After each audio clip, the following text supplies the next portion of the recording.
Hi hello guys, welcome to soft official channel. ఇవాళ అయితే నేనైతే పన్నీర్ కర్రీ అయితే చేస్తున్నాను. చూడండి, ఫస్ట్ అయితే పన్నీర్ని ఇలా ఫ్రై చేసి పెట్టుకోవాలి. నెక్స్ట్ అయితే ఇక్కడ గ్రేవీ అయితే చేస్తున్నాము.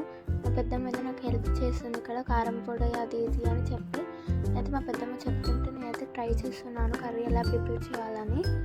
నెక్స్ట్ ఇదంతా బాగా మిక్స్ చేశాక పన్నీర్ని అయితే ఇప్పుడు అందులో వేయాలి.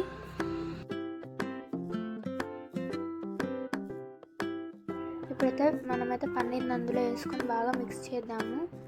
ఆ పన్నీర్కి మొత్తం గ్రేవీలో అయితే మిక్స్ అయిపోవాలి ఆ పన్నీర్ అయితే. ఇప్పుడు బాగా మిక్స్ చేశాక కొద్దిగా వాటర్ వేసి కొంచెంసేపు అయితే మనం పక్కకు పెడదాము. నెక్స్ట్ ఇప్పుడైతే మనం పన్నీర్లోకి చపాతీ అయితే చేసుకున్నాము. చూడండి, ఇక్కడైతే నేనైతే చపాతీ అయితే చేస్తున్నాను. పన్నీర్లోకి చపాతీ అయితే చాలా బాగుంటుంది గాయస్, మీరు ఇట్లా ట్రై చేయండి ఇంట్లో. ఇప్పుడైతే నేనైతే తినైతే చెప్తాను. ఇప్పుడైతే నేను కర్రీ అయితే వేసుకుంటున్నాను.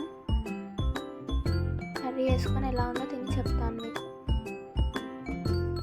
ఇక్కడైతే చూడడానికి కర్రీ అయితే చాలా బాగుంది గాయస్, తింటే అయితే ఇంకా చాలా బాగుంది. Bye guys, please like share subscribe to